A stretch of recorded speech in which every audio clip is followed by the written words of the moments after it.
Good evening, and welcome to the third edition of Raising an Athlete Talk Series. Our family, which is my daughter, who's right here, my husband, and we just got back from our first 2-week tournament stretch outside Delhi. And honestly, I don't think I could have come better prepared for tonight's conversation on the art of sports parenting. I'm really now convinced that sport parenting is practically a competitive event in itself, except that you get no medal, only sunburns and an alarming number of gray hair. Now, as you can tell, it's a heartfelt update that I need to share with you all, but I'll share more about that in a bit from now. My name is Amita Malhotra, and I'm the founder of Equal Sports. Now, Equal Sports comes from our own lived experience. As sport parents, like many of you, we realized early on that youth sport in India operates on an invisible information economy. We depend on tournament links somebody forwards us at the last minute. We try to find that parent who knows how rankings work, and we hope to find a way into one of those WhatsApp groups that everybody is desperately trying to get added to. So basically, unless you accidentally meet the right people, the learning curve can feel exhausting. Equal Sports is our attempt to bring that knowledge together, simplify access, and make participation in youth sport a little easier. Our mission is to inspire, educate, and enable the next generation of athletes. This really started with simple conversations through a podcast, Raising an Athlete, and from there we've tried to take small steps with educational workshop for athletes and parents. We also felt a need for a physical community where all those who care about youth sport to come together and exchange ideas, and hence was born this particular series, the Raising an Athlete Talk Series. None of this would have been possible without the right support. I would like to thank India Habitat Center, Mr. Sandeep Tandon, and the entire programs team at India Habitat Center for making this happen. And now, if I can go back quickly to the topic of the day. For the 2 weeks that we were out on the road, every day nearly looked the same to us. 5 a.m. alarms that you really didn't need to check because you'd already woken up 4 times to see the time. We would pack enough snacks and water bottles to survive a natural disaster. We would reach the tournament venue and think, not bad, we are early, only to discover every other athlete and parent was already there. And as the start neared, we would hug all our young athletes who would look so embarrassed by our behavior. And we'd all repeat some version of the play your best game message that one senses that it creates more pressure than really any motivation. Mid-game, we would stand at strategic points carrying food and hydration supplies like Formula One pit crews, waiting for our kids to come in. We have learned to decode body language from 200 meters away. We pretended to stay relaxed while mentally calculating leaderboards. And then came the delicate art of pretending not to care about scores while caring very deeply about the scores. So instead of asking, score kya hai? Because you see, we are evolved sport parents, we ask the far more sophisticated and emotionally loaded version of, beta, game kaisa ja raha hai? So, jokes apart, somewhere during these 2 weeks, something felt very clear yet again, that parents are probably one of the strongest influences on a young athlete's journey, but also one of the least supported themselves, which is why tonight's conversation matters. Sport parenting in India can often feel isolating, overwhelming, and confusing, even for deeply committed families. Tonight, is what we're trying to figure out, the pressure that parents absorb, the pressure we unknowingly create, the assumptions that guide our decisions, and how families can support young athletes without losing the balance or joy along the way. We have an incredible lineup of speakers to discuss this topic, and I'll very quickly introduce them all. It is an absolute honor to welcome Manisha Malhotra, one of India's top sports administrators. Manisha currently serving as the president of the Inspire Institute of Sport As the head of the Sports Excellence Program at JSW Sports, and even before, she was instrumental in the scouting and development of some of India's most iconic athletes, including Olympic gold medalist Abhinav Bindra and Neeraj Chopra, among many others. A former professional tennis player, Manisha represented India at the 2000 Sydney Olympics. Her decorated playing career includes a silver medal at the 2002 Asian Games and multiple ITF titles. She is widely recognized for her expertise in athlete scouting and long-term development. She's been a pioneer in professionalizing sports management in India, moving beyond the 4-year Olympic cycles to build sustainable world-class athletic programs. I've been trying to get Manisha on this forum from, I think, the time that we started this. I have to report, I feel lucky that we have her the third time around. A very warm welcome to you, Manisha, and I'm really grateful that you're here with us. It is an absolute honor to welcome our next panelist, Ms. Anju Sachdev. A former national level badminton player who represented Himachal Pradesh, she has raised a generation of two generations of elite athletes. She started her journey as a sport parent with her then 6-year-old daughter aspiring to be a chess player. Today, her daughter, Tanya Sachdev, and an Arjuna Award recipient, is an international master, a woman grandmaster, and a highly decorated athlete, from being Commonwealth champion to being a key member of the Indian women's team that clinched gold at the Chess Olympiad in Budapest in 2025. Her son, Karan Sachdev, has been an avid golfer, and this journey now continues through her grandson, Ranveer Mitru, who's now rising through the ranks as one of the most promising young golfers from India. We happened to connect recently, I think, complete serendipity, but I think the timing couldn't have been better for us. So welcome, and we're really excited to have you here. Next, it is an absolute honor to welcome Raj Singh Bhandal, trustee, Vasant Valley School. An educationist, Raj has been part of important conversations around rethinking education, student well-being, leadership, and the role of sports in holistic development. Whether through school communities, leadership forums, or education platforms, he has consistently championed the importance of giving children access to movement, play, competition, and of sporting culture as an essential part of growing up. He's himself, from what I know, very passionate about fitness and a variety of sports, from cricket to cycling. Thank you, Raj, for joining us today. And finally, we're excited to welcome Arjun Malik, golf coach and junior golf development specialist. Over years, Arjun has worked extensively with young golfers and families, helping shape competitive athletes. As the co-founder of Zen Golf and director of JAGA, which is the Junior Asian Golf Academy in India, he's been deeply involved in conversations around junior athlete development and the ecosystem of golf in India. Arjun has also been a guest on the podcast Raising an Athlete, and he's someone who I deeply respect for the passion that he brings to junior golf. Arjun, welcome, and really glad that you're here with us today. I know that you're all excited to listen to their incredible perspectives, and our format today is we'll invite each of our speakers to share their opening remarks, followed by a panel discussion.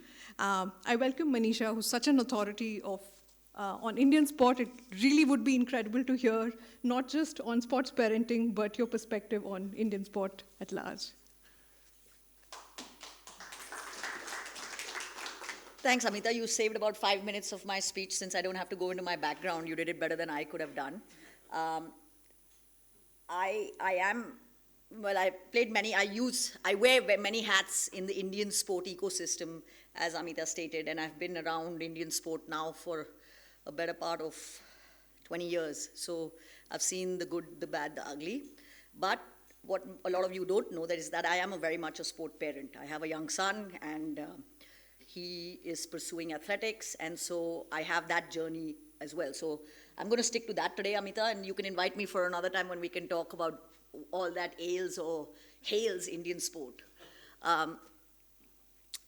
I, as she said, come from a very tennis background. I used to be a professional tennis player. I've played tennis on the professional tour for 16 years, and then graduated a little bit by chance into sports administration, and it's just one of those things. It happened to be in the right place at the right time, where it was a passion for us to give back to Indian sport, and then I was very, very blessed and lucky to have the opportunity and start some sort of a thing where we could start supporting Indian athletes directly. And Rajesh is probably one of the few people I spoke to when I first started that journey, and honestly, when I look back now, I had no clue. So I knew that I wanted to help Indian sport, and I had a lot of passion for the athlete, and that's all I really had. And kind of everything else after that has been a learning curve for all the sports that we did, and how we've kind of come along. For the basis of today, I'd like to keep things a little positive. I know that a lot of people are very cynical and jaded when they think of Indian sport as some sort of beast, and it's horrible, but it's not. I think Indian sport is at a very, very interesting place right now. I think it's come a long way, and I do believe that it has a long way to go. But that being said, for all the people in this room who are parents and enable their kids to play sport, there are people who have much less, who presently today are playing at the highest level of their own respective sports. So at least for this crowd here, people have very little to complain about in terms of the problems of Indian sport. And this is globally. There are countries much poorer than us. There are countries with much less means than us who are still making it work. And that is something that we should always have a perspective on. And as parents, I truly believe that we need to be the problem solvers, and we need to kind of, be the enablers for our kids, and not dwell so much on the negative of it. My view, I come from tennis, and so my view of parents is essentially 3 buckets. It's essentially 4 buckets, but the 4th one doesn't really apply to this room right now. One, of course, is the term tennis parent. This is the person who's there when you hit every ball, is the person who's on the fence shouting, every time you miss, there's a problem. Every time you hit a winner, there's something. Watched every match, follows you from place, knows every coach, knows the federation, knows everybody, is always running from side to side, booking your practice coach. So this is the tennis parent. And they are involved from the morning to the night, and it's like a one-point agenda for them. It is a worldwide phenomenon, and it happens everywhere, and that is a personality. I'm not here to judge. It's just the 3 different buckets that I've put parents in, and there are successful athletes from each of these buckets. The next one, I would say, is the supportive but not fully present parent.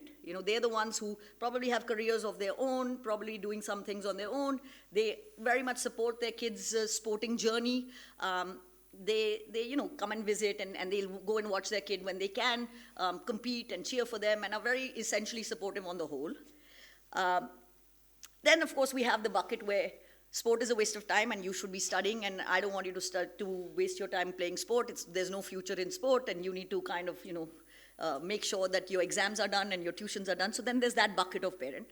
The 4th bucket, of course, for rural India is parents who just cannot even understand the word sport, and they have so many hardships that they don't kind of even understand what it is entailing to play a sport. So there are these 3 buckets of sport, and there are very, very successful athletes that have come out of each of these buckets. So it's very difficult for me to sit here and be judgmental and say this is the right way or this is the wrong way, and I'm not going to do that. The one common thread that between all these buckets is that each of these parents are intending to dispense what they think is the best for their kid. The intention is what you're doing, what is best for your kid. It may not come out the right way, other people may not think so, but the reason you're doing it is that, which I think is a very, very important factor. Elite sport is not a fun game. And anybody who tells you otherwise is highly mistaken. You want to talk about hard numbers from the US structured sporting system. Children who compete in organized sport, out of those, only 7% go on to play in the NCAA level, Division 1. Out of the 7%, only 3 to 4% will go on to play pro sport. So that essentially means that from this pool of structured sport in the US, and this is not my numbers, these are, you guys can Google them whenever you have a time, 2% of people who venture out into sport end up making it to elite sport, elite pro sport, professional sport, what do you want to call it. Taking that further, 89% of elite juniors do not become elite seniors. So basically you're saying that only 10% of people will, if you're a junior prodigy, there's no guarantee that you're a senior prodigy. 10% of world-class adult performers, only 10% of world-class, in the senior level, world-class performers were child prodigies. So what does all this mean? It means a very simple thing for me when I look at it. It means that the path from a junior athlete to a senior athlete is a very, very long one. And it is something that you have to keep at it. Being number 9 in the list as an under 14 child, or being 25 in the list, does not mean you're a failure. It could well be that that 25 person can be number 1 in the seniors. It's just that you have to keep going at it. When we venture out as sport parents, I think, so what does it take for us to get into this? And that's, the biggest thing is consistency. You have to teach your kids of how to go about it for the long haul. The only way they can be consistent is if they are passionate for what they're doing. And that's where it becomes a little murky. As parents, we have to be honest with ourselves and understand, are those kids playing for them or are they playing for us? And a lot of times, there are a lot of parents who's kind of vicariously living through the kid for their own dreams. The second thing I think is very, very important is planning. And this needs to be done highly objectively, where you are planning for the success of your child's career in a very objective way, where you understand what their weaknesses are, you understand where the challenges are, you understand where the shortcomings of their whole training cycle is, and then you try and plug in the gaps. Third thing I would say would be creating a healthy environment.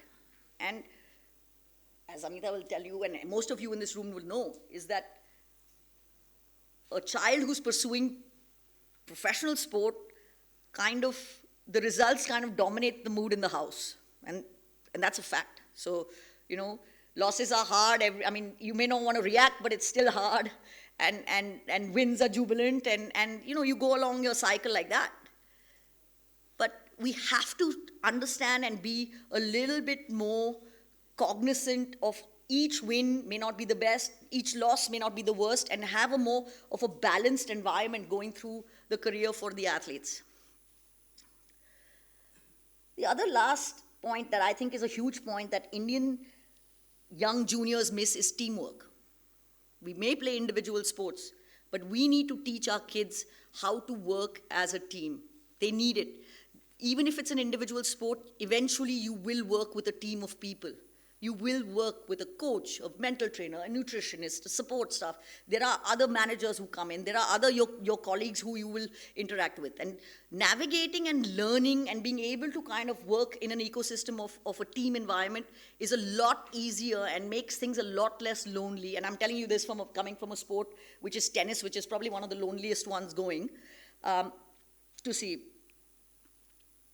Essentially, parents are support staff, and that's what, we have to look at how we can support our athletes through their journey.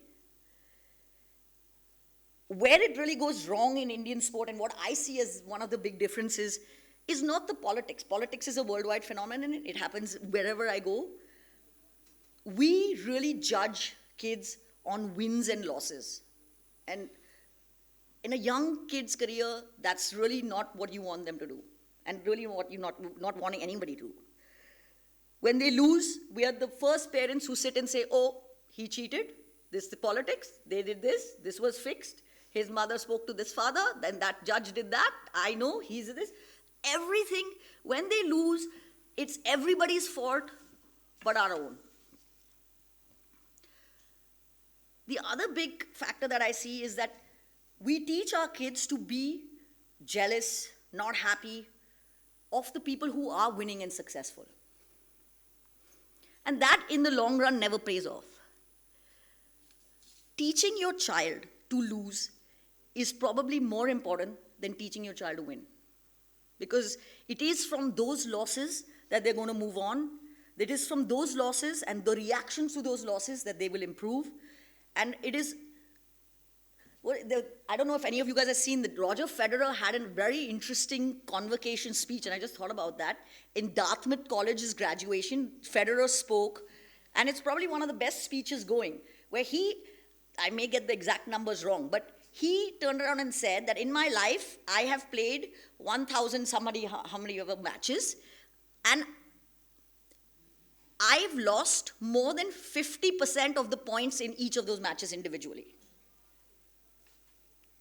Yet, I am still the most successful tennis player of all time by winning. My winning percentage was over 80%.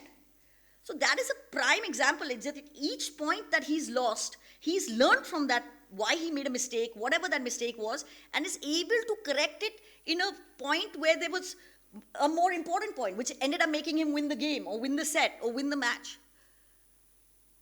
So losing is probably the best lesson for everybody here. I gave those statistics earlier, right, with the US. Does anybody here know who is the most successful country from junior sport? So the US has a 3 to 5% per thing. Now we're talking Olympic sport. So 3 to 5% go on to play pro/Olympic sport. Does anybody here know which is the country which has the most successful ratio from juniors to elite sport in the, now completely Olympics, so translating into Olympic medals? That's absolutely correct. It's Norway. And you know why? Norway has one of the most interesting systems in the world where between the ages of 6 and 12, there is no medals, there is no ranking, and there is no judgment on a kid playing. So they have to play just for the love of playing.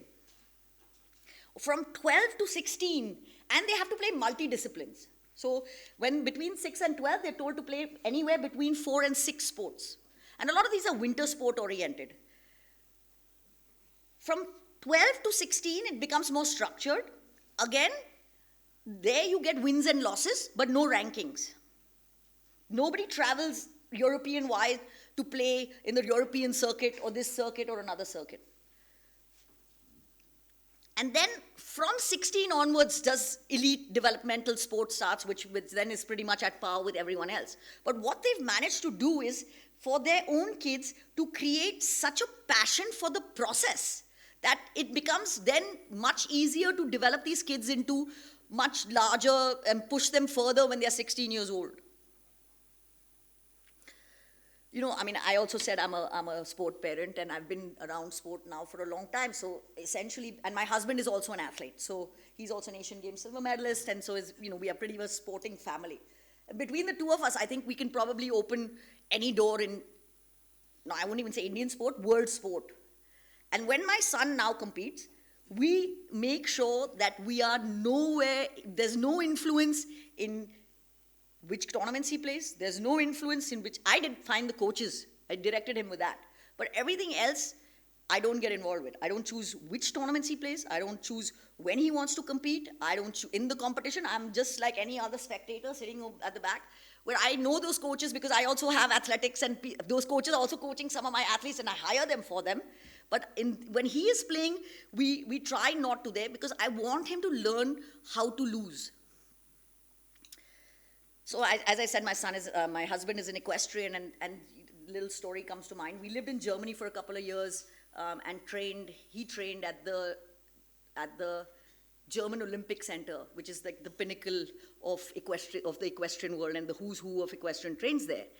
And we were there for a couple of years, and of course there was a great experiences. But this one story that I'm going to tell you struck me as something that never happens in India.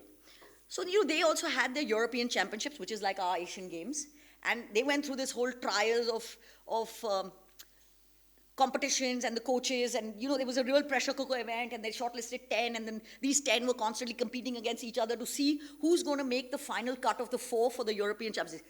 Amita, just tell me when I need to shut up, because I can go on the whole day. So I'm almost at the end. So they went through it, and there was a lot of fighting, and we're on the outside, and we're just enjoying it. We're like, oh, the politics is not just in India. Here also, everybody's undercutting everybody, trying to kind of make sure that they can go in the middle of the night and see the course before the other person, do all the kind of things that Indians do. But what happened at the end was that when the selection was made and when the selection was announced of the 4 teams, so there were 10 people, so four were chosen. The next 4 volunteered to be the grooms for the above 4, just so that they could go and be part of the team and support the team.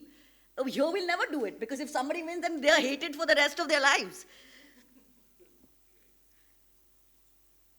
So I think it's really, really important, and that comes back to the whole teamwork part of it, right?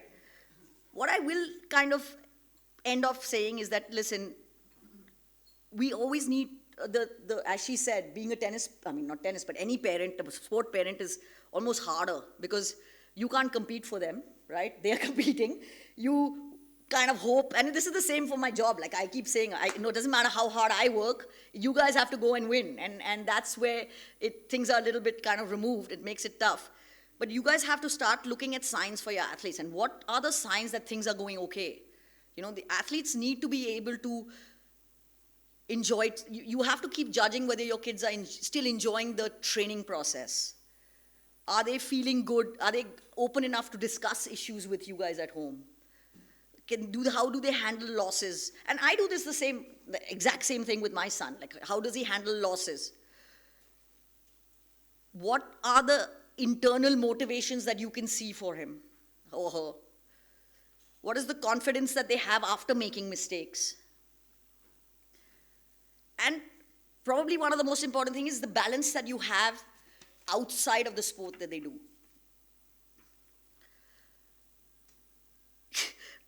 Being a sport parent is hard work, and probably have to work just as hard as the athlete themselves. But please remember that after all the trophies, you're still a parent, and your relationship with them continues along after sport. So I'll sign off by saying, love them if they win, love them if they lose, but most of all, love them if they play. So thank you so much.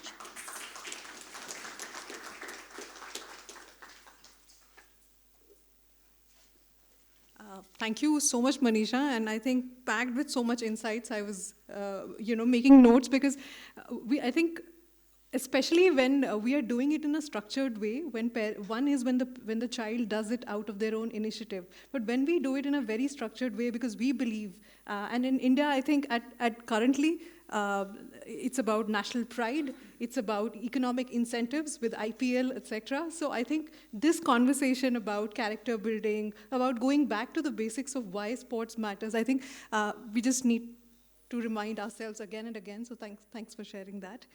I would now invite Mr. Raj Singh Bhandal to share his perspective on the topic. Raj is the fittest one in this room, just saying. How's that relevant? Okay, right. So you know what it takes to be an elite athlete. Right. Hello. Take your notes. No, I have a little prop as well for later. Okay, right. So, let me get rid of that. Good evening, all.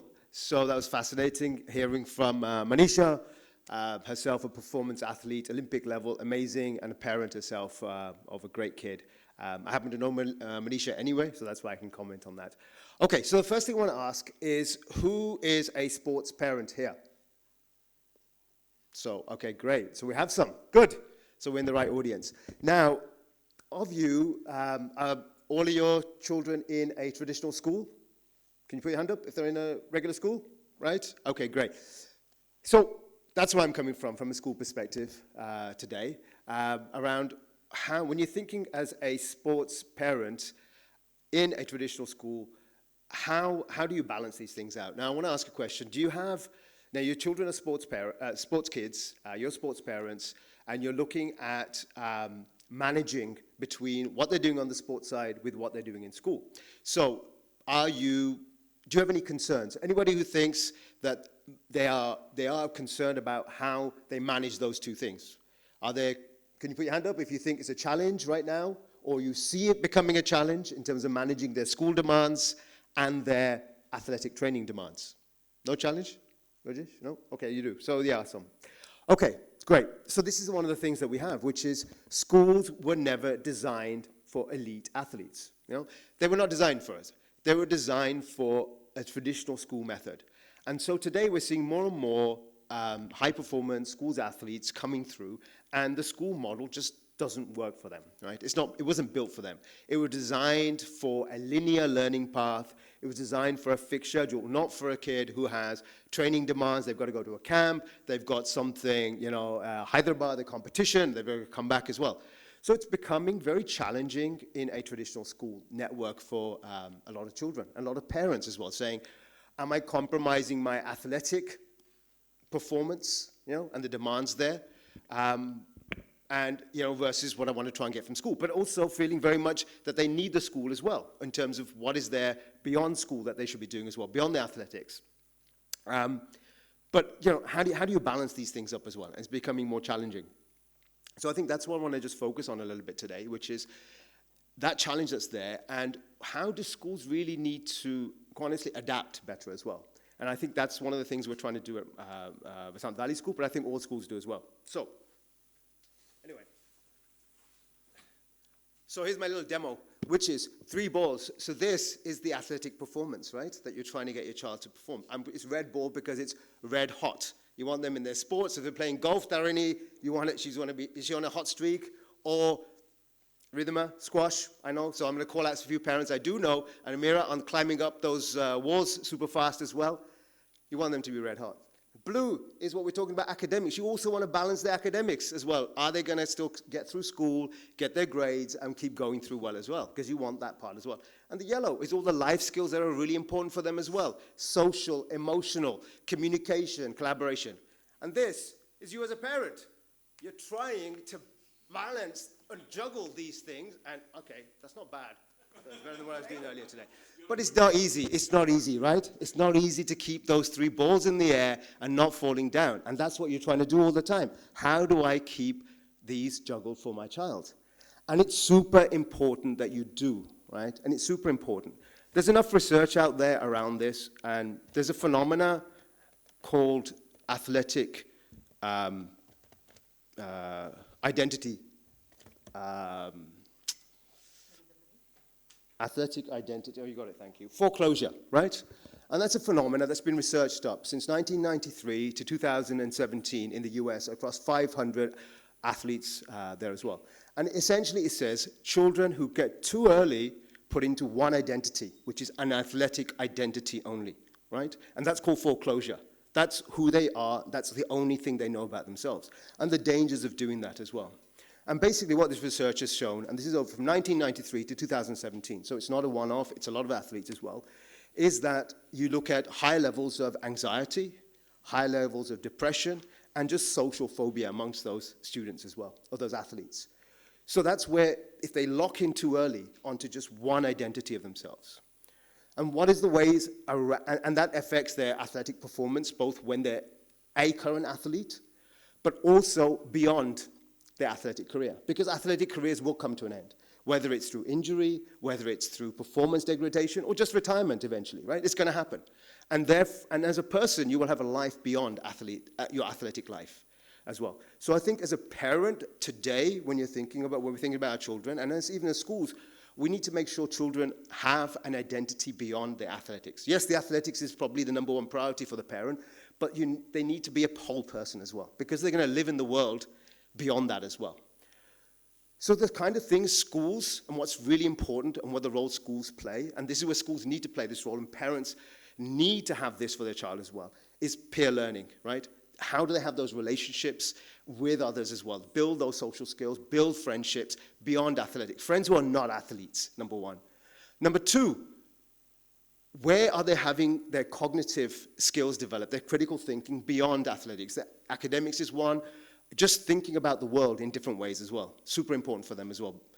And the third is really having an identity somewhere where you go every single day where you're not just known for your athletic ability. You exist beyond that as well. And that's a school, the right school in the right environment can give those things to a child. And these are very important scaffolds. So from a parent perspective, I'm saying schools, that's a great place for why they should be in schools. Now, the challenge is schools don't support students very well. They can make it really hard to try and balance up their training, and they're thinking they're constantly, there's friction, there's fighting, and for parents as well, I'm not getting the support. I see some smiles from my own school parents as well, and I'm having conversations because schools are not designed for this. But they're imperfect. We're on a journey, and I think schools that recognize this are starting to change and support parents. So it's 3 small ways. One is giving flexible timetables. Can kids get time off when they need to and not have to fight for that time off when they need to go for important training and competitions? 2, teacher sensitization. Are the teachers getting trained and understanding that this athletic child is under a lot of stress, has a life beyond the school academics as well, and for them to understand how they can support them better? And the third is just catch up. A child that leaves school to go to competition is missing class. How does the school support them to stay up with their academic studies and not struggle with that as well? So I think these are the kind of things schools need to do better. And if they do that, the kids can start to, it can adapt and support them much better than what we're doing. And, and I think that's the direction we need to go in. It's a journey for most schools. Some are doing it and others are not. But I think more schools need to step up for that, and parents need to find those places for their children because it's important that they do. So I want to finish up on, which comes back to the point, which is as a parent, really, when you think, and even as schools, what are we trying to do here? Is it maximize the sporting outcome of our child, right? Or are we trying to build a person that has the resilience to sustain a long-term athletic career, right? Intrinsically, themselves, intrinsically have that, they have the resilience to say, and beyond that, even flourish in life, because there's going to be life beyond that. So what do we need to do today to build them for that, right? And I think that's where parents, sports parents need to be thinking, and myself as a school, operator or promoter, to also be saying that we need to step up and also support parents as well in this. Thank you.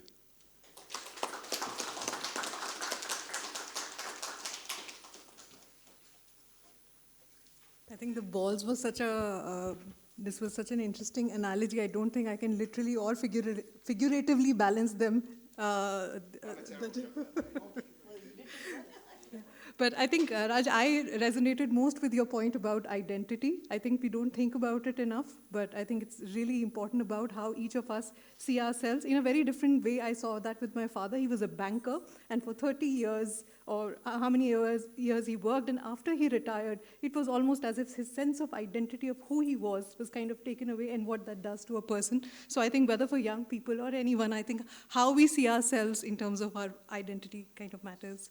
I would now invite Ms. Anju Sachdev to share the journey of raising one of India's most illustrious chess players, Tanya, and then now with Ranveer.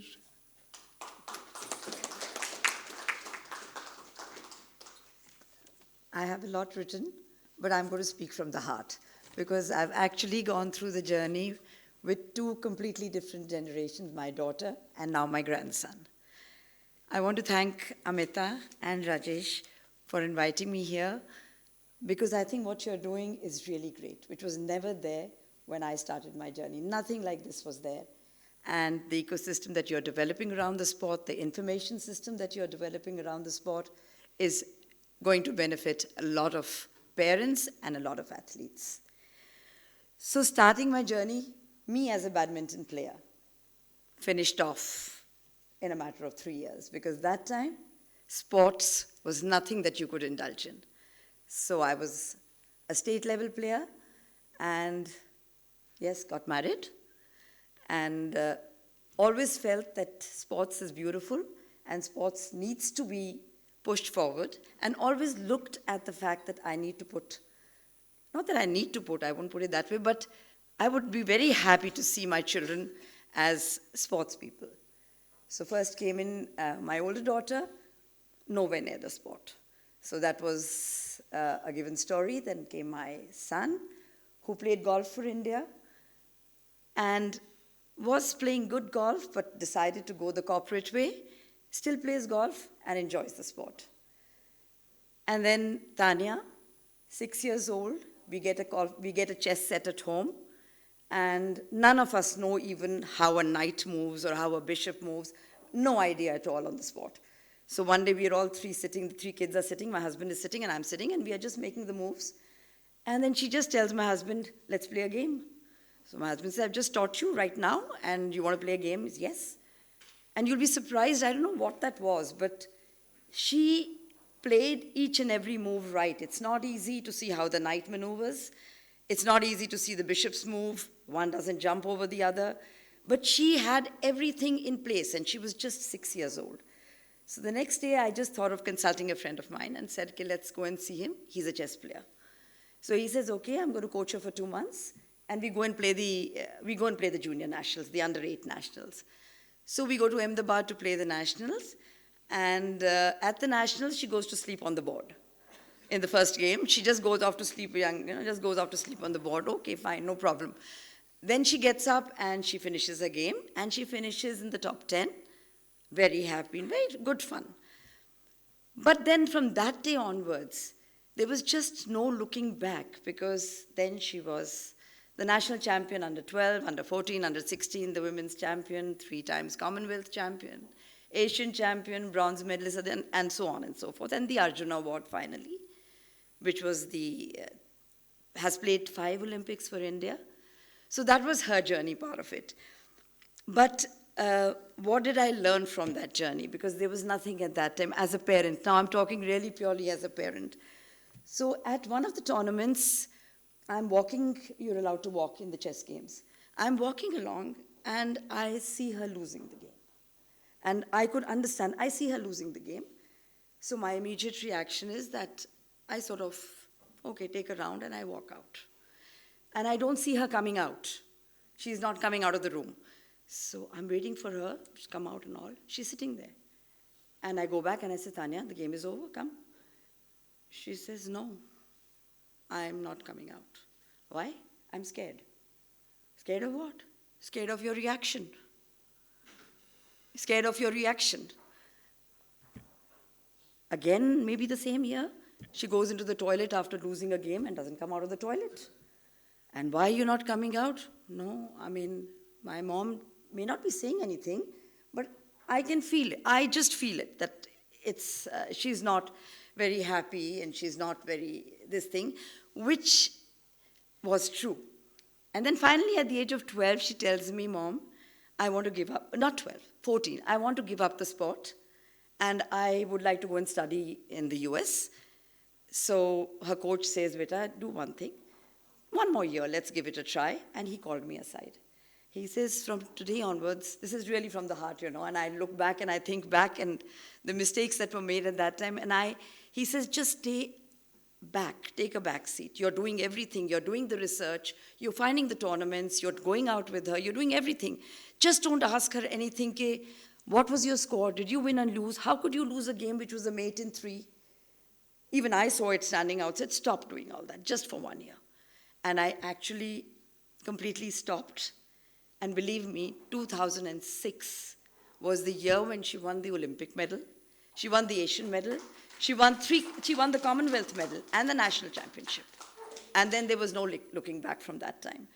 So what I'm coming to is from the pressure that comes from the parents, which we may be very happy the children are playing. We may use very nice words like you were saying that, yeah, you're doing well for yourself. Did you enjoy the game? Did you do that? But the child is a big gauger of knows it. He just knows it. Yeah, it's not about that. It's really not from the heart. So pressure is something that we really, as a parent, I feel, which I'm trying now, and I think I'm quite successful when it comes to Ranveer, my grandson, because I just did not want to make those mistakes again. So Tanya once asked Vishy, that's Vishwanathan Anand, at one of the conferences, that, sir, what is the reason of your success? give me 3 reasons why you were 5 times, 6 times world champion. What is the reason for your success? So he says, the reason for my success is I love the game, I love the game, and I love the game. These are so the first thing that as parents I feel we need to do is inculcate the love for the sport. It could be any sport. Just the love that you love to play it and you enjoy playing it.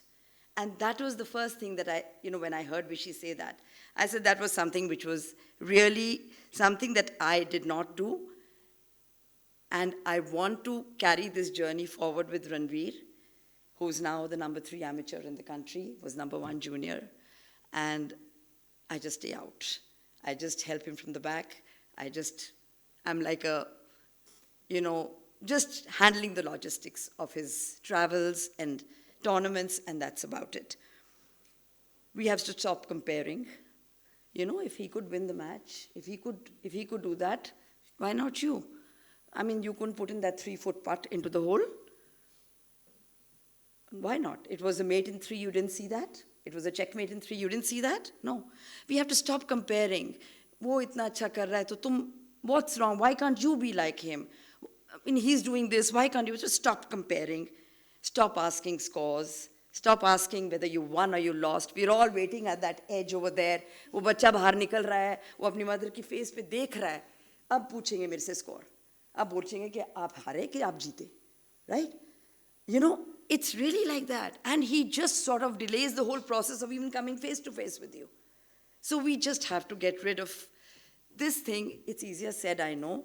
But yes, that's something very, very important. And stop giving that disappointed look when the child walks out.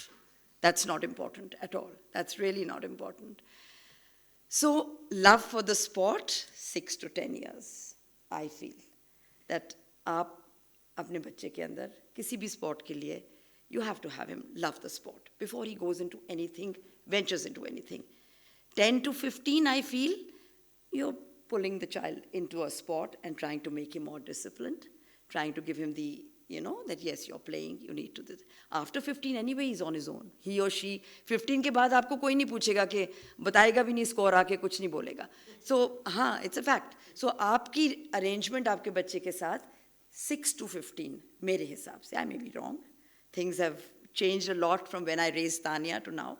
So 6 to 15 is the time when I feel is the time that you can really motivate your child, have him love the sport, give him other qualities as a sports person, not just the sport, but to be a rounded person. And the other thing that you can bring into him in this phase of 10 to 15, maybe a sense of discipline, which I think not just for the sport, but for further movement in life, that discipline is extremely important. Bring it in your own way. You must also know when to move on. When I say you must know how to move on, not everybody, like you were saying, is destined to be the number 1 in the country or not destined to be the number among the top. Very little, the pyramid is very, just very few people on the top. So you must really know that, yes, my child is not probably enjoying it, or my child is not this thing. So you and the child will get to know that, yes, it's time now. It's time now to move further on. It could be studies, it could be anything from that point of view. So you must know when to move on. And one of the most important things it just came into my mind right now, is that many times parents are not able to move away from coaches. You get a coach. I was talking to my cousin whose daughter is a shooter. And he was telling me, he says, Didi, she's now trying for the trials for the thing. And who's coaching her? He's started coaching with somebody and she's still with him. So I felt that you must know when your coach has given you the best, and the coach must also be of that temperament that, yeah, I've given you what I could, and now you need to move on to something better. Many times this does not happen. Parents are clinging on to the coaches because they think there is nothing better, and coaches are not willing to leave the child because they think that, matlab, one person gone. So I am being very blunt about this because it happened with Tanya. At 12, I left the coach she started with. At 16, I left the coach which made her a grandmaster. And 17, I moved her on to some other coaches, wherein she went to be the best ranking that she had as an Indian woman was 28 in the world. So that's how you have to decide when to move away. So my pages are finished. Anyway, so yeah. So I just wanted to speak of these two things. One was pressure and one was discipline. And that's about it. And you're welcome to ask me because I'm more comfortable answering questions than giving these talks. Thank you so much, Rajesh, and thank you so much, Amit. Thank you.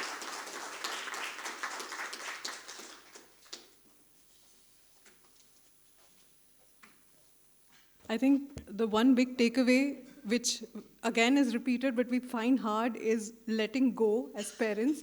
And it kept reminding me of, there were two metaphors that were coming in mind. One is of sand, which the tighter we hold and it kind of slips off our hands. And the other is of the kite, that as parents, our instinct to protect them is so strong. I mean, I think that's the definition of being a parent. You want them safe, you want them protected, and yet if you want them to succeed, the kite to soar, I think we have to let go, is what I think I really took away from this. Finally, let me welcome Arjun Malik to really tell us how we sport parents make his life miserable. So, on to you, Arjun.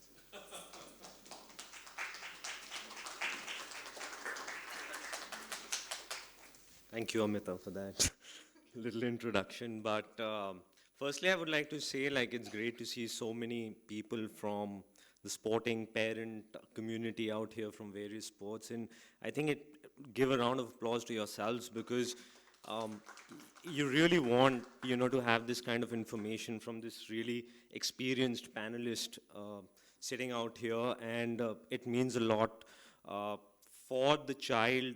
I don't know if some of your kids are not here, they even know that you're here attending something of this sort, but I think as parents, you've done a great job by just showing up today to get this piece of information. So that means a lot, honestly.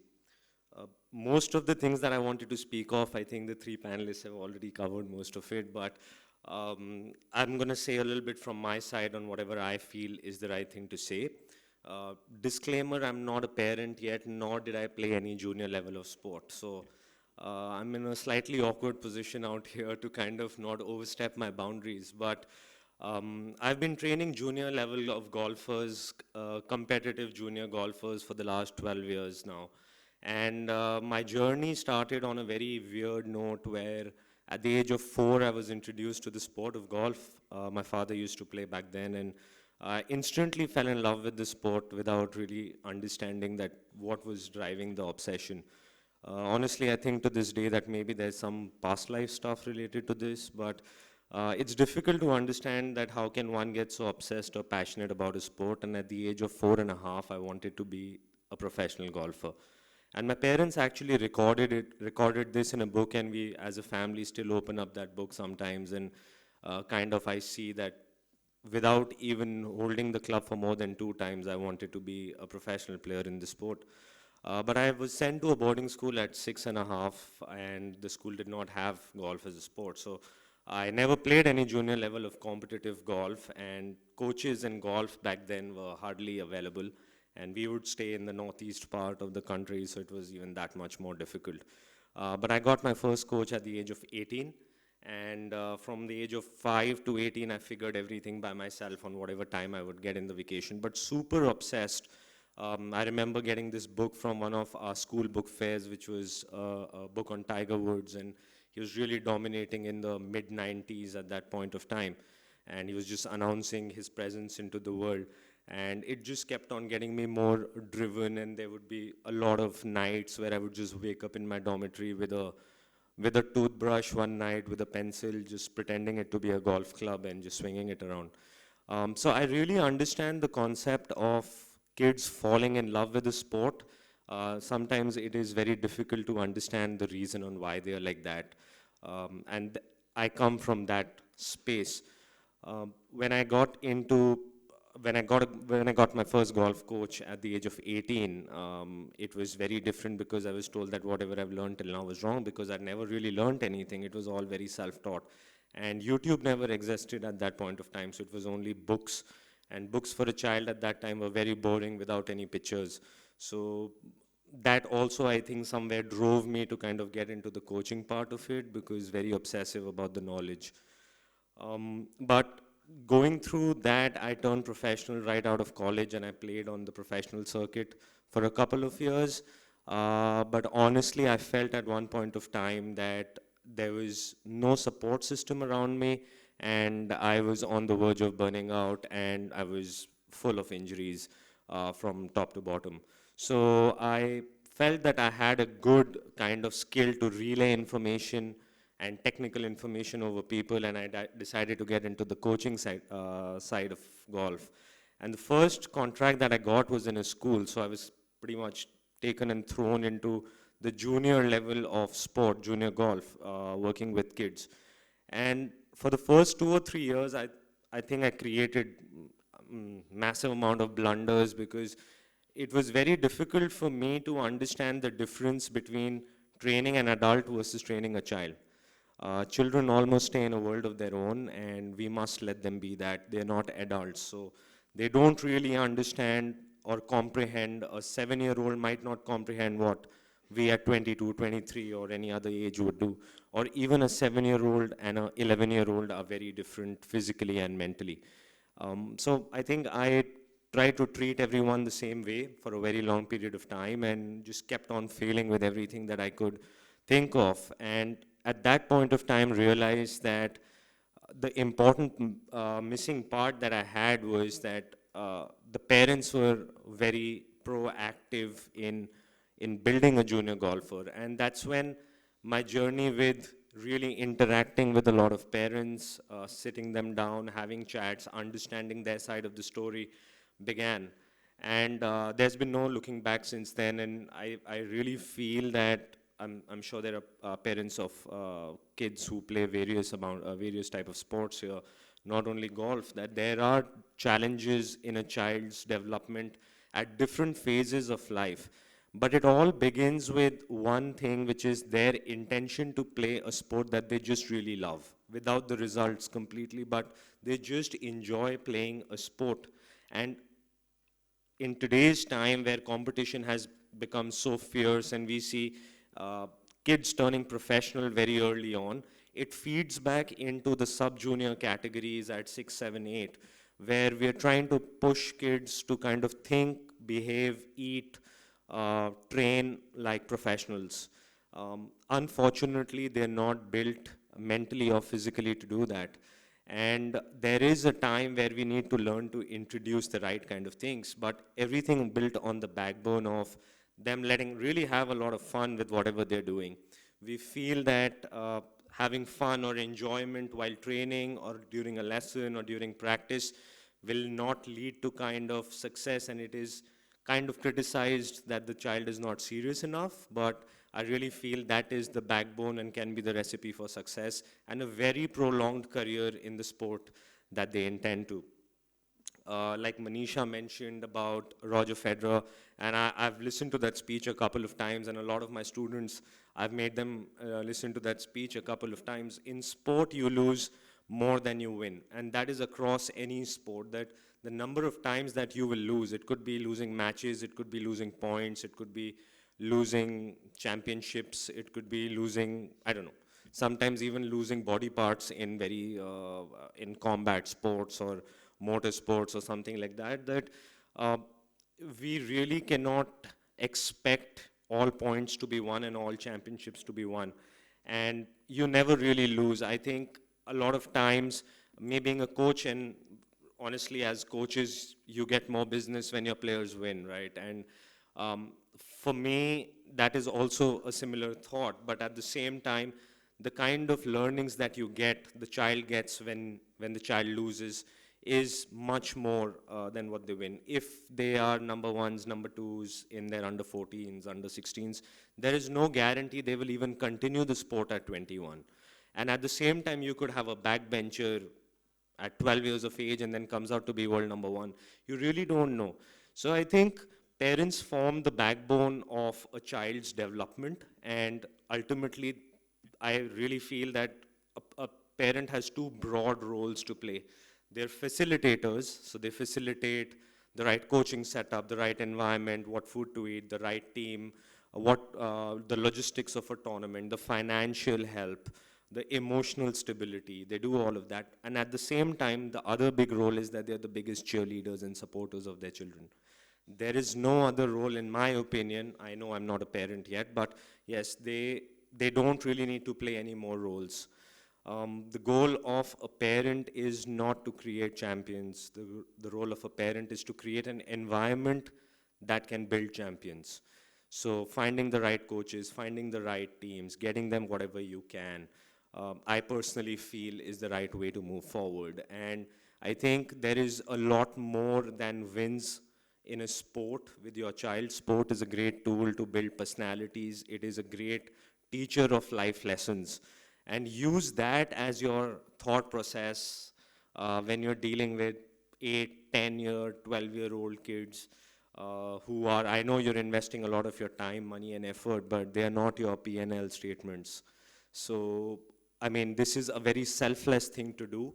And I hope if I have a child tomorrow and he or she is playing a sport, I can stay true to what I'm saying, but I really would push everyone to do this. And that's what I would speak to a lot of my students' parents a lot of times as well, that a lot of times it's just telling them their roles and keeping it different than the coaches, trainers, psychologists, nutritionists. There are professionals in all these areas, so please get in touch with them for the right kind of development and you play a role. I think I would like to end with that. Thank you. Thank you. Thanks so much, Arjun, for sharing that. And I think with that, we come to the end of the first segment and we'll get into the panel discussion. After this, we will be opening the house for questions. So if you have any, just do keep those with you. Manisha, do forgive. I am going to refer and keep coming back to your experience as a sports administrator. So please, so I think one of the things that I want to start by asking is, we are sitting in an audience. That's my identity.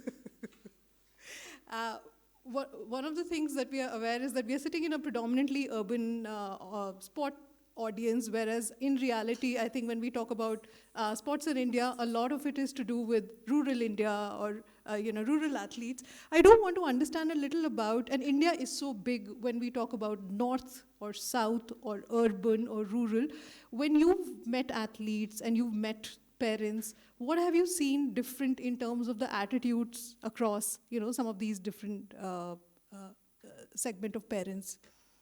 Well, I mean, I think one thing is very, very clear is that every athlete from a demographic is highly different. So North India, South India, it's almost two different countries. The culturally, how they speak, how they think, how they kind of play the game, etc., etc. Then you go to urban versus rural, which then is a huge divide again. India has certain perceptions of certain sports where urban India will never venture.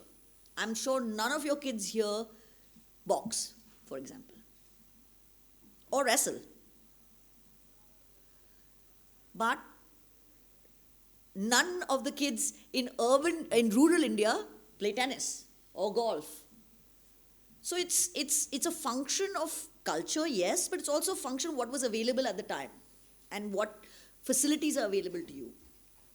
What I have learned over the last couple of decades is that the biggest hindrance, I mean, rural athletes make up a bulk of our numbers, and that's a fact. No one can argue that. The challenges faced by urban athletes is that they have too many choices. They have sport, they have social life, they have different career options, etc. And the choices faced by rural athletes is sport is their ticket to a career and is their way out. So the mindset that they come into sport is a completely different thing. But one thing is very, very clear is that what is one of the biggest challenges that we are facing today with rural athletes is a lack of an education. So what Raj said is absolutely true. An athlete without an education is not an athlete. They need to learn. Very, very few athletes have that inherent knowledge. And like Neeraj Chopra is one of those, right? Like that's why he stands out thing. For a very simple kind of thing is that to get a rural athlete from their village in, let's say, hypothetically, Hisar, to be able to say, no, listen, you're not going to ever make it in Hisar. Your coach may be the best, but you're not going to make it because you need this facility, this facility, this facility. Especially if you want to do, for Neeraj Chopra's thing, especially if you want to do a sport like javelin, you will need several competitions, you need weekend things, and they're just not able to move out of their comfort zone because it's like dropping a fish, like literally in the deep end. Neeraj, fortunately, was one of those athletes that realized that very quickly that, yeah, okay, my village is not going to get me there. Yeah. So I need to be based in Patiala.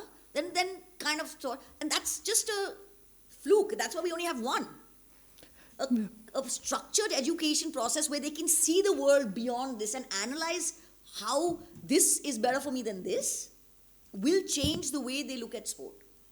The other big challenge is the worst thing that has happened to rural sport is government jobs, because 99% of them are not doing it for an Olympic medal. And I'm screaming in sigh all the time. Of course, it's a populist thing and nobody wants to take it out. And so these are fundamental issues. Again, comes back to education, where I cannot argue with somebody and say, listen, why don't you just follow your passion now, right? We'll try to get you to the thing. There's no guarantee that you can succeed, but it'll save you a life from being a ticket conductor, because you'll compete for 20 years, but for the next 40 years, you're a ticket conductor on a platform. They just do not understand that. Saying, nahi, magar government job hai. But isn't that the case even in the urban sense that with elite games, it's about scholarships or going to college, or it's everyone's looking at the end of the day with a specific incentive. And I don't want to be judgmental about it in the sense that it's also about where we are as a country. I mean, as a developed country, you have, you're taken care at some level, whereas where we are, there are a lot of insecurities. There is, you need that job, you need that money to come in. Which is why you need an education. So yes, that exactly translates to urban sport, is you definitely need an education. And the whole world is being educated. India is probably one of the very few countries where the athlete neither has to work in their job nor study in the school that they're enrolled in and just play all day. And it's not given you success. If you look at the last 20 years and how many Olympic medals you won, it's not a successful percentage. There are countries with much higher levels of return where people have full-time jobs, right? You were talking about shooting. Most of the shooters have full-time jobs because they cannot make money in Europe and everywhere else. Now, sport is just one of those things. So sport you do and you study. This is where the parenting comes in, is you help your child, enable your child manage time, manage being able to fit things in. That is where the savviness of a parent and how you can kind of navigate the whole thing is important. Yeah. Raj, I'm going to come to you and link to this is, I think it's so important that we're talking about the importance of education, because at some level, even again among urban parents, you spoke about how parents struggle with the kind of schools that exist. The traditional schools are sometimes extremely regimental.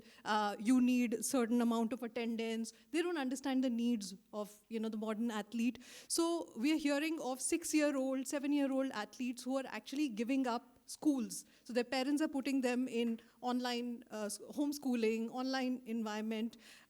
What is your take on these different options? Because I can tell you as a parent, and we take a lot of information from our peer group, other parents is definitely a reference point for us. So when you're struggling in when you're sticking to a schooling system because you believe that the holistic education, the identity that comes from music that you pursue matters, but when you hear from others that, there is only one strict path, it influences how you think. So your thought on, these different options that exist and what comes with that?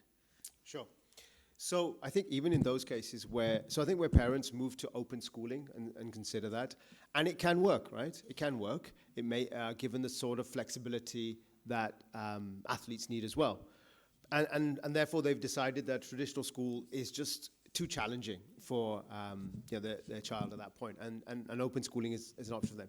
But what I would say is that, look, whatever a parent decides to say, before they move into that, they've got to take a step back and again come back to, what do I need to build in my child, right? And if I'm taking them out of a traditional school, I'm losing something, right? That's important there as well. And how am I making sure I'm filling that gap up as well? So, for example, if it's just about the academics, that's a very small distillation of what school does as well, right? So if you go to open schooling and it's like, fine, they can do the academics there. Okay, what about the rest? Where are they going to build those peer relationships that I talked about outside of their athletic friendships? Where will they build their identity and be seen as someone that's not just an athlete? If they go to open schooling and everyone else is an athlete or in that same bucket, then it's a very narrow perspective. And also, so I think these are the other important things. So whatever you're doing, whether it's in an open schooling environment or in a traditional school that is adapting to your child as well, I think you need to make sure that you're building that identity of the self, you know, beyond sports as well. So I think that's the bigger thing is, are you able to do that as well? And I think on this, it's interesting, Manisha talked about other countries as well. And we talked about Norway, but like Denmark is another country that has been referenced quite a lot, which kind of maybe starts to give a direction, which they much more support dual career paths as well, right? In terms of how do your schools have high performance athletes that also have the schooling part as well. And what I'd say here is that an important thing I'd say is that it's not a plan B. School shouldn't be seen as a plan B or an insurance policy. So here's one of the things, when you start to frame it as plan B, you've got a mindset which no one wants to have, which is, it's my backup, right? So that outside of athletics shouldn't be seen as, okay, I have to do that. And parents as well, especially framing it in that way that to a child, it's, no, you need to do this because we need a plan B, because you're kind of already saying that maybe it's not going to work out, right? And you don't want to have that mindset. So I think it's about, you need this also to develop yourself fully so that you can be the most successful version of yourself, right? Yeah. No, I think it's an incredibly important point, what you just said about how you frame that, and that education is not a option or a plan B that you're doing, just if this doesn't work out, then that's what you count on. I think maybe we over years have become so cynical with the education system where we stick on only for maybe that degree or that certificate that we've kind of forgotten that it brings you more in shaping, you know, the person that you become. Ma'am, I'll come to you. And we were having this very interesting conversation where you said the topic today is the art of sport parenting, but actually in today's day and age, it's become more and more about the science of sport parenting. If you can speak a little about that. Errors and trials, because there was nothing. There was no big sports nutritionist. There was not much talk about mind training. Even your practice, I had to go down to South, because chess was not a sport up in the north. Every month I used to go to Chennai for coaching for a week, come back, and then choose to work on that, and then go back again. So these were all methods of trying out what is working, what is not working. I just think she was one of the fortunate athletes where achievements kept coming and there was no looking back. And as I said, a lot of mistakes, whether we chose the right, there were no coaches at that time in Delhi for chess. Whether we chose the right coaches, whether we really knew about the right, I used to do a lot of research, but whether we could do it, whether we could afford to take her out to training. So it was all trial and error. So she got her first grandmaster coach at the age of 18. When today's children in chess are getting their grandmaster coaching at the age of 9, at the age of 8. So just look at the gap that was created in that whole thing, because we were not aware of the fact कि कौन आएगा बाहर से, किसको बुलाएंगे भी तो it's 5-7 lakhs of money. How do we do that? So it was trial, error. And so she got her coaching and did whatever she could in the sport. Coming down to Ranveer now, who started playing at the same age at 6, golf, but went to his first foreign coach at the age of 11, goes to him very regularly, gets his golf set renewed again and again.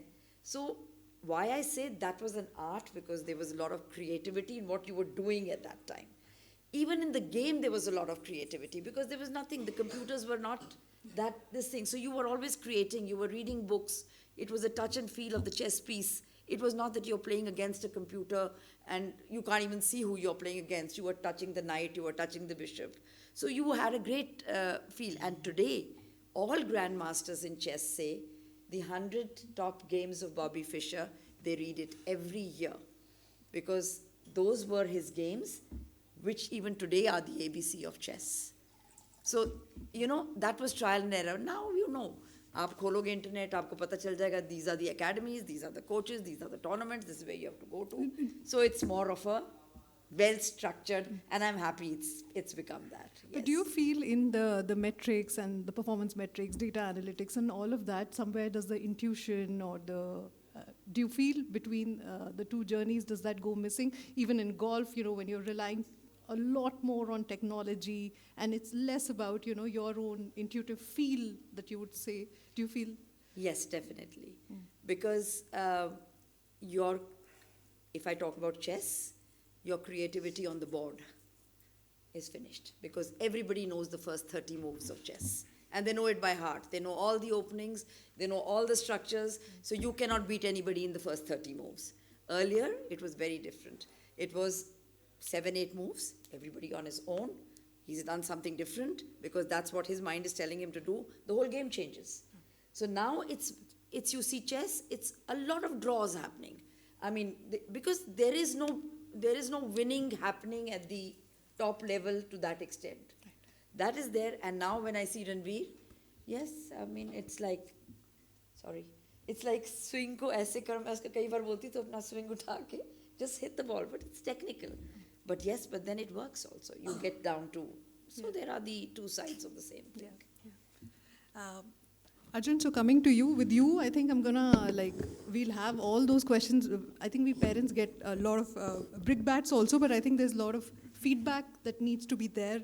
Again, an interesting conversation with you where you were talking about that how when you interact with a student, you're able to get a very good sense of the environment at home, the values at home, and really what is happening out there. So based on your experience intuitively, what are some of the things that stand out to you in terms of, the parental beliefs or interactions that you see? See, a child spends, in my opinion, spends a lot of time at home, and they're pretty much reflections of their parents, or at least one parent, till they kind of start building their own cognitive abilities or their own personalities. And once they start getting older and they have their own little independence to take decisions on, they're very much governed by what happens at home. So how do your parents behave with other people when things are good or when things are bad? Somehow, in my opinion, defines you as a player, and it comes into sportsmanship, is that when someone plays better than you, do you go and shake that person's hand or you just curse that person? And the jealousy factor, like Manisha was mentioning earlier. Similarly, it could be at the same, I see a very clear distinction between a lot of children, and I have worked with a lot of children playing the sport, and I still work with about 25 odd children on a weekly basis, and they're all great golfers. They're all competitive players. They're all national winners, international winners, aspiring professionals, and all great players. But there is such a clear distinction in their attitudes on how they approach the character aspect of the sport, which is your resilience, your patience, your integrity, your respect for other sports persons. And obviously, because they've been with me for a while, I also know I have a very clear idea on how generally their parents react to a lot of things, because believe it or not, whenever I get a call from a parent to work with their son or their daughter, we have this nice coffee conversation, which is mainly to understand the parents' expectation, behavior, and a lot of times when they say it in the first time that, see, we're willing to give you as much money as you want, just make them a champion, we never start working. And that's happened a couple of times, or it has happened at times where there are some parents who've been super abusive with their children, or they're creating a ruckus with the other parents in a tournament or with the officials or something, and they're always trying to pull down the other person, or sometimes even shout and scream and abuse their own children. Things don't go very well. And somehow you can see that ultimately transferring into their children. So I really feel that the values that you have at home as parents or your family really passes on to the children. So I would just say that everyone in this room, your children are watching, even if they're in a different room. So how do you deal with situations, good things, bad things, somehow get passed on to them? And I think that's where you start building them into maybe winners of a tournament, but maybe losers in life. Thank you. Thanks for sharing that. Manisha, I'm coming back to you. I think, again, you've worked and identified so many exceptional athletes. One is always curious to know what differentiates an exceptional athlete. And from the lens of, because we are at the starting point, like one of you spoke about 6 to 15 years, Anju Aunty spoke about 6 to 15 years. Is it innate? What part of it is innate? What part of it can be shaped? If you can answer those two things. What makes them exceptional? What stands out? And what part of it is malleable? I think that the passion part of it is what's innate. And that is where you have to be able to judge, because playing a sport that you're not passionate about for a long period of time is torture. Like I tell a lot of people, working in Indian sport without passion is the most torturous job ever. Because I interview people and they want to come and work in Indian sport, and I say, what do you want to do in Indian sport? No, I just love Indian sport. I said, it's not a fun thing. So passion is something that is very malleable at the young age. But that has to also be channeled in a way where you're passionate. Because if you look at a junior athlete and you say, you're not going to be the only one who works hard. You're not going to be the only one who's dedicated. So what is it that's the X factor that makes some people succeed and some not? Right? You can't just say, okay, if I work the hardest out of everyone, then I'm going to win. No, your chances are definitely improved because hard work will always trump talent. Yeah. But there are a lot of other factors that need to be fit in as puzzles over time in performance sport. It's how, again, what I said is how you react, how you improve, how you react to losses, how you change yourself to react to different situations. What is the mental aspect of that sport? What are your physical capabilities? I mean, you look at sport, there's an ideal fit frame, but then there are people who are anomalies and they can be too short for the sport or too tall for the sport or too fat for that sport, but they've succeeded. So those then have trained. So I always say, there's one thing, it's not the number of hours. You got to be, in today's day and age, you got to be smart and effective in the way you train. More hours doesn't necessarily mean better. So this is where I think parents need to understand the journey that their kids are on, understand what the passion and how to kind of frame it in a way that's ideal for them. Yeah. No, I think, sorry, I lost for a second, but I think that made a lot of sense because it's a narrative that we buy into to say that the harder you work, it's not to say that hard work does not count, but I think. See, the basic point is this. I know all of you guys have learned, and you all have heard this, that this playing field is going to teach you more about life than any classroom. I'm sure all of you guys have heard this. I'm a living example of that. And I can tell you that I've done school to the highest level. I was not a bad student. I've done university. I was a finance thing, right? I can make you a balance sheet, right? But whatever I've learned through sport. Now, whether I've learned that as a player or an administrator or everything is so just playing sport is something that as a parent you gotta first really, really, really, really support. Right. Thank you. Raj, I want to talk about how social media, and I think can't have a conversation on parenting in today's life without social media. Everything is so performance driven, where it's almost like unless you're a child prodigy, like something's wrong and you're being left behind in life. So that is one extreme of it. And the other is where with the coming of AI, it's fueling a lot of anxiety in parents where you feel that the world out there is so uncertain that you're trying to hold on to and to make certain things certain. So what I really want to know is how do parents kind of balance and figure out what is really helping a child grow and what are the things that are just performative and they're just trying to create a sense of fear and pressure? Okay. So I think, social media is here. We can't run away from it. And I'm sure, and there's a lot of pressure from young kids as well to get on there as well. So I think the biggest thing it does from if we think about from a sort of emotional or psychological perspective is benchmarking, right?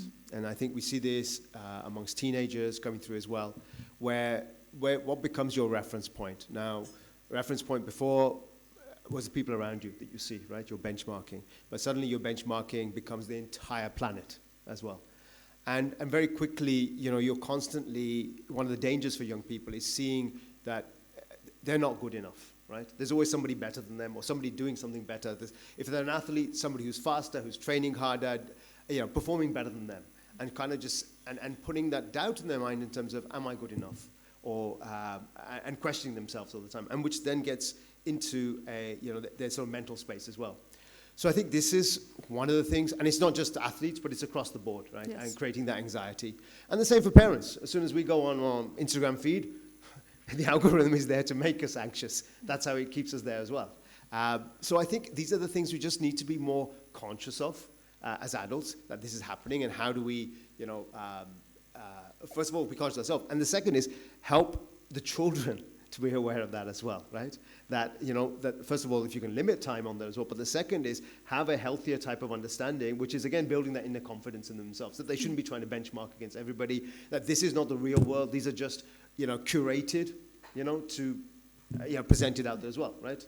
So I think these are conversations, these are sort of awareness that you need to have. Yeah, but, and Manisha, sorry, I'm just going to come back related to this point, because while we say that, yes, I mean, social media we should regulate, and we know this is all curated, yet at the same time, from a perspective of athlete as a brand, because again, earlier you would say that just play well and everything else will follow, but in today's day and time, I mean, in US, of course, there's the NIL, and there are a lot of incentives at stake, and parents are also putting in a lot of effort right from the beginning, curating one, because you need that support. If you need a scholarship, then they feel that you need to be visible out there saying, now what are your thoughts on this in terms of building an athlete brand? When does that start? And when does it become very performative, where the child has become a monkey and is spending a lot of time I'm saying for younger children, for older ones it might be different, where a lot of their time is now being taken also in performance for social media of not just playing, but performing. Well, yeah, I mean, I think that balance is always an important thing, right? And too much of anything is not good. So in that sense, social media is here, and I'm one of those parents. Unfortunately, I actually last couple of weeks ago told my son that he needs to be starting to post more, because soon in a couple of years we're going to be looking to go to the NCAA system, Yes. and this is a huge factor. Yes. No, I mean, not from a nil perspective so much, but even schools want people with higher visibilities, and you are got to build your overall brand. Right? In today's day and age, when I'm sitting and managing so many athletes, it doesn't matter that they're national champion or they've, I'll give you a good example just now. The guy who just broke the national record, he's the fastest 400-meter runner in India ever. First time before sub 45. Yeah. So now we're marketing him, right? We have a marketing agency. They're trying to sell him, saying this is the fastest 400 quarter miler in history. Yeah. The first thing a brand asks you is, how many followers does he have on social media? And so you got to slowly build the brand. And my understanding is, which is why I'm telling my son, is that, let's start talking a little bit more about yourself, your journey, your struggles, and very organically. Now, he has 2 posts on his Instagram, so I don't have that inherent problem that he's permanently on it. But if you feel like it's getting out of hand, and it happens a lot more with girls, and I have a few good stories for young girls, it's for another probably forum, where they get so caught up in this web, and then they start, it becomes image and mental health, and then your body, and then there become so many different kind of side problems that happen, is that you need to be able to kind of sit down with your child, and again, that's where communication comes in, and sit down with your child and give them a balanced approach to social media. But you definitely need it, and in moderation can be a huge boost, but obviously It can go the other Yeah. way. Yeah, I'm glad you say that because I think it's also important to keep the conversation real. Like I remember having a conversation with a coach in US, and she brought it up to say, well, I mean, when I am recruiting, my life is much easier when I'm, following certain athletes on my feed from a very young time. So while whatever challenges the media brings, but it is a reality for all of us parents to deal with the fact that that visibility matters, and how do we shape that without impacting adversely for our kids. I'm just going to ask a quick question to both of you, and then I'll open it up for the audience because I'm sure they have lots of questions about over-involvement among sport parents. I think we've spoken about it already, that despite very good intentions, we sometimes come in the way, and one has to learn to emotionally kind of anchor. How did you do that in your journey? How did you spoke about that in your talk, where the coach kind of asked you to step back, but just your thoughts on what you've seen other parents do, and how did you kind of overcome that? Yeah, so there is an over involvement of parents in some way or the other. It is there, and my over involvement was there till I was also told by the coach, and I was also told by the trainer that by Tanya herself, that mom, you help me enjoy the game. You look after my logistics. Where it comes to reporting about my game, I will do that with the trainer. I don't have to tell you why I could not finish this game or why I lost this game. It's not there. So the same thing now, but I think I'm a better grandparent right now. I feel I am a better grandparent right now to Ranveer. That I keep myself just with the logistics, with traveling with him, making him comfortable, seeing things are done, and the rest, Right. I don't interfere. Right. Yeah.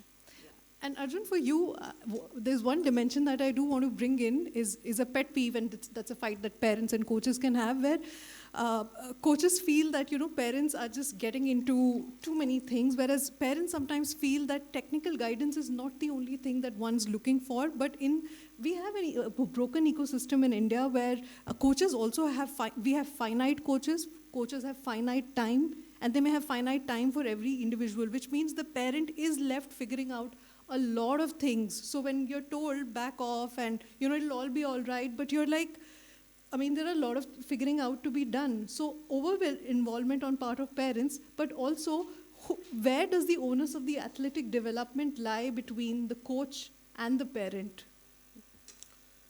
Yeah, I personally feel that when you're raising a junior sports person or a child playing a sport competitively, there are two major stakeholders, which are typically the parents and the coaches, right?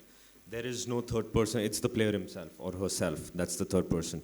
And the roles need to be very clearly defined in terms of everything that's related to the technical aspect of the game, everything that's related to practice routines, which tournaments to play, how to play, technical guidance, what to eat, how to train in the gym, work or mental work on whatever sport, the court or the course or pitch or wherever they're playing. You need to have a team for that, honestly. And even a coach, a technical sport coach, might not have the answers for what the child needs to eat while they play a game of basketball, or like how do they train if they are a squash player, like what should their diet be. And in today's time, we're lucky to have a lot of professionals in these areas, who specifically working with only athletes, and they're not general dietitians or nutritionists or sport-specific trainers, athletic trainers. And so I personally feel that the problem has actually started from a point where academies or coaches were not very well equipped, or they were not very driven to kind of play this role for a very long time. And the parents, because they want everything for their children, had to jump in. So I think the foundation of the problem has started from there. But in today's time, you have all these professionals available. So the best way is that the technical route goes through this team of professionals. But where the parents come in as are obviously facilitators and cheerleaders, like I was speaking about earlier, where they facilitate all of this, either through the logistical part, the finances, the time allocation, managing school along with this. So that is what they need to do. And if we all understand and build a team around this, then I think things can get really good. And we really don't need to overstep boundaries. But I mean, it's very easy said than done. And I know I see this on an everyday basis that there are athletes, good players with an entire team of nutritionist, trainer, mental coach, technical coach, all these people. But they're typically traveling with their parents for tournaments, junior golfers and junior sporting kids. I'm mainly talking about golfers. The parent will still gets very involved in it. And I think that's where the child gets confused that do I say no and receive a backlash, or I just hear it from one ear and take it out of the other, or I don't know, what do I do in that case?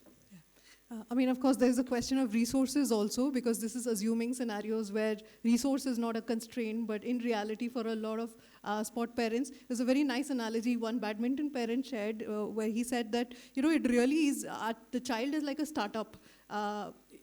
Till the time the model is proven, we are the one who are the funders, and only any external funding is going to come up, which is when we've proved. So I think that also comes into play. I am going to request my colleague Rajesh to help with this segment. We'll open up the room for questions.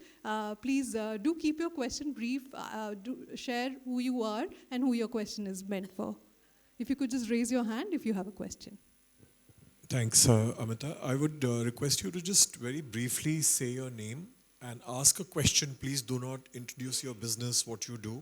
It takes a lot of time. We request the panelists to answer as many questions as is possible. Kabir, I'll come to you later. You're getting used to asking questions, which is a good thing. Anyone else? I'll come to you also later. Ma'am. Hi, thank you. This was really wonderful. Actually, I'm not a sports parent yet. I mean, I may be. She's almost 4. It's just that she's showing tendencies at the cost of foreclosure. She has strong tendencies. But I mean, now that I have had to face the fact that she is somebody who thinks through her body, I was wondering, I'm also a sister of a brother who was a tennis player and who was winning until he stopped, and he had a major mental health crisis and we lost him to it. So I've also seen the cost up close. And I was wondering that when I start my daughter off, how do I make it possible that I instill the love but without instilling that competition is necessary? Because the minute I speak to people and the coaching thing comes up or it's automatically against someone. So I was just wondering, how does one handle the initial years for that joy? And I have a part 2 if I can sneak it in. No? Okay, fine. I don't know, Manisha maybe? Or Anju, I don't know. Yeah.